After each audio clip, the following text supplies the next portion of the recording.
Mbak Adrina mungkin Ya. boleh jelaskan dong, boleh perkapa ini menjadi kuasa hukum Akas Elahi sendiri Oke. terkait permasalahan apa yang dihadapi? Oke, saya menjadi kuasa hukum Akas Elahi dan Elvia, istrinya Akas, yaitu pada bulan Maret. Sebenarnya Akas sendiri sudah menginformasikan ke saya dari awal tahun, namun kan beliau itu dari pernikahan yang di Pakistan dengan Elvia, mereka lanjut umroh, lalu baru balik ke Indonesia. Gitu. Lalu untuk permasalahannya Kak Akas yang saya handle adalah persoalan mengenai uang 400 juta yang diduga adalah suatu penggelapan oleh saudari Feni yang dimana adalah mantan istri dari klien saya gitu. Gimana kronologi dugaan penggelapannya seperti apa? Oh, sebenarnya kalau dalam rumah tangga itu nggak ada yang namanya penggelapan ya, karena dimana itu adalah harta bersama gitu. Satu harta bersama, kedua mereka mengetahui satu sama lain. Dan uang tersebut bukan dipakai untuk membeli mobil, namun uang tersebut diolah untuk Akas dan diambil untuk pembayaran karyawan, untuk pembayaran pabrik, sisa-sisa pembayaran pabrik yang harus segera dilunasi seperti itu. Jadi ya, jadi kalau untuk dibilangnya penggelapan atau penipuan, pengambil alih uang tersebut pun Feni mengetahui gitu. Jadi di mana sisi penggelapannya kan? Tapi jumlahnya sesuai yang dituntut 400 itu.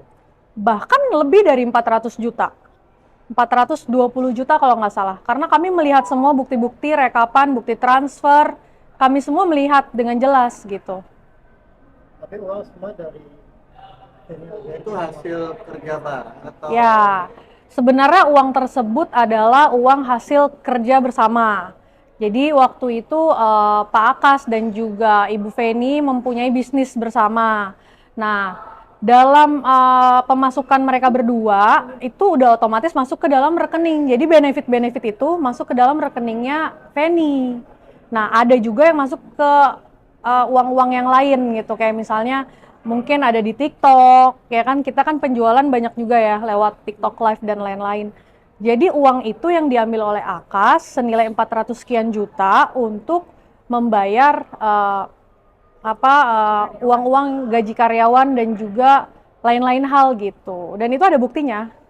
yang menarik memang profesi Aka sendiri sebagai warga negara asing ya Misi. Ya. Itu apa sih profesi asli? Sebenarnya kalau kita bisa lihat ya, Akas juga kan bekerja sebagai selebgram. Namun beliau juga punya usaha-usaha lain.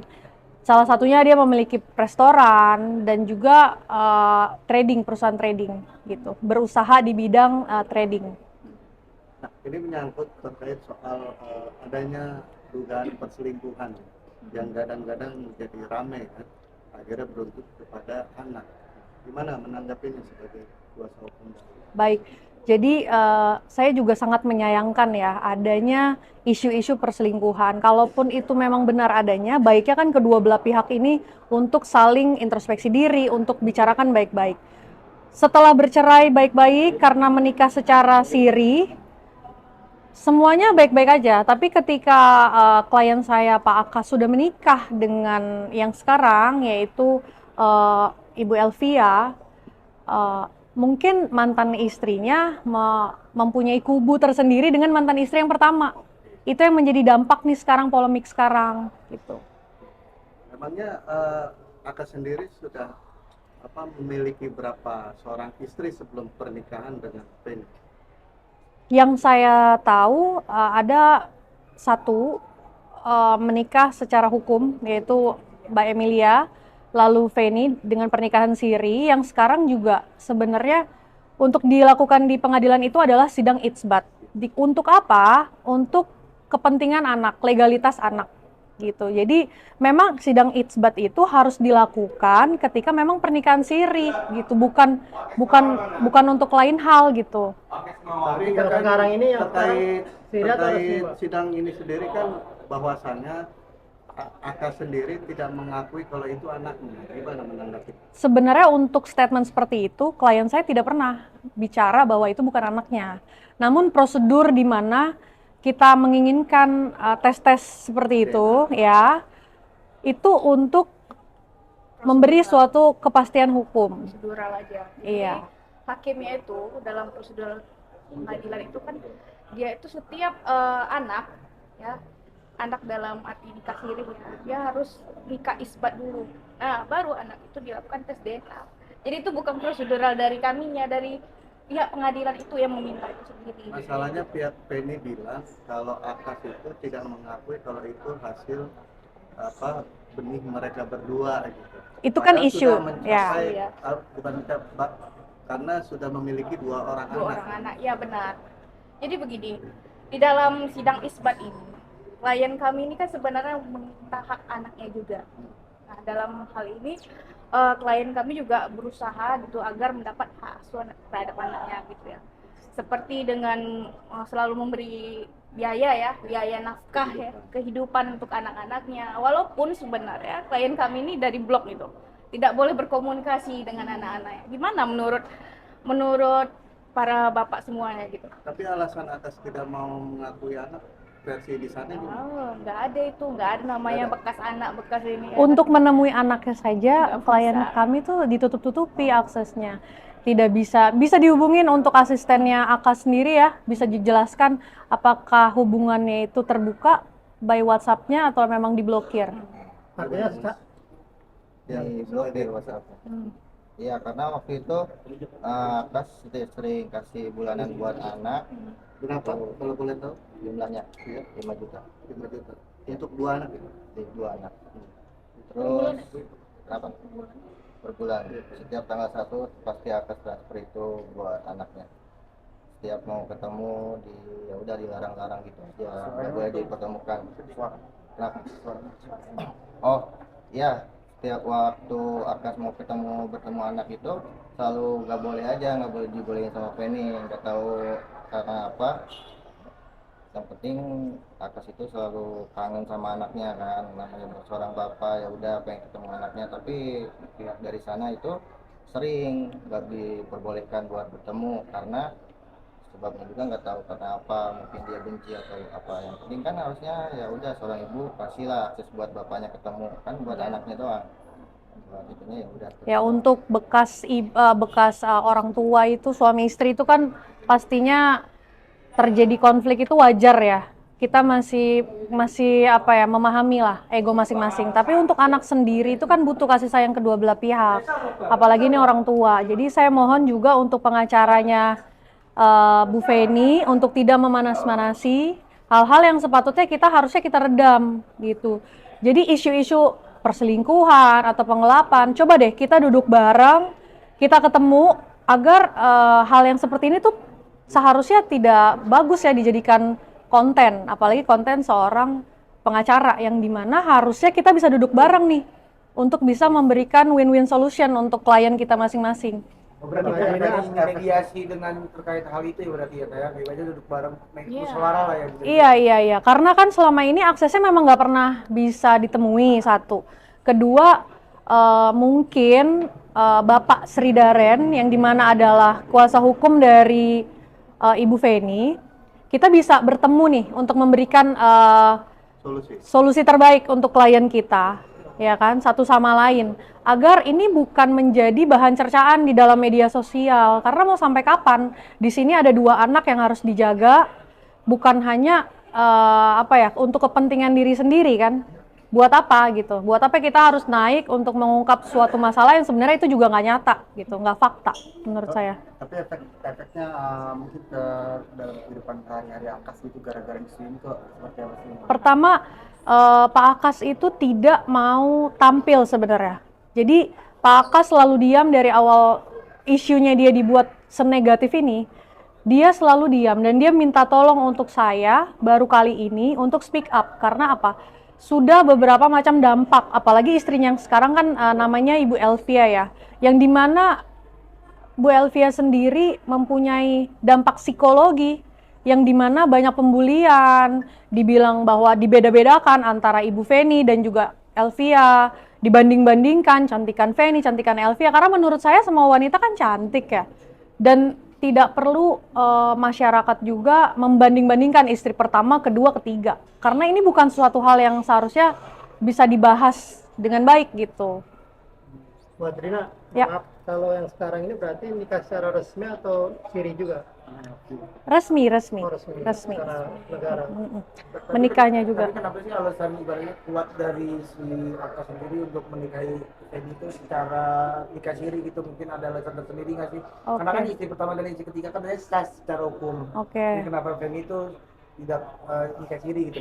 Sebenarnya klien kami itu inginnya pernikahannya adalah diresmikan. Namun pada saat itu tidak tahu kenapa pada bulan apa menikah siri waktu itu di Purwakarta ya. bulan 2. Bulan 2 dengan Bu Feni. Bu Feni sendiri yang menginginkan bahwa pernikahan itu dia inginnya siri. Gitu.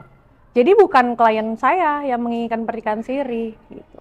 Oke, yang menarik dari pernikahan Akas dengan Mbak Feni terkait soal dokumen-dokumen yang dianggap itu boleh dibilang palsu. Diduga palsu. Diduga. Gimana menanggapinya? Ya sekarang kita buktikan saja secara hukum dokumen apa yang diduga palsu tersebut sehingga ini kan sebenarnya punya dampak secara hukum ya.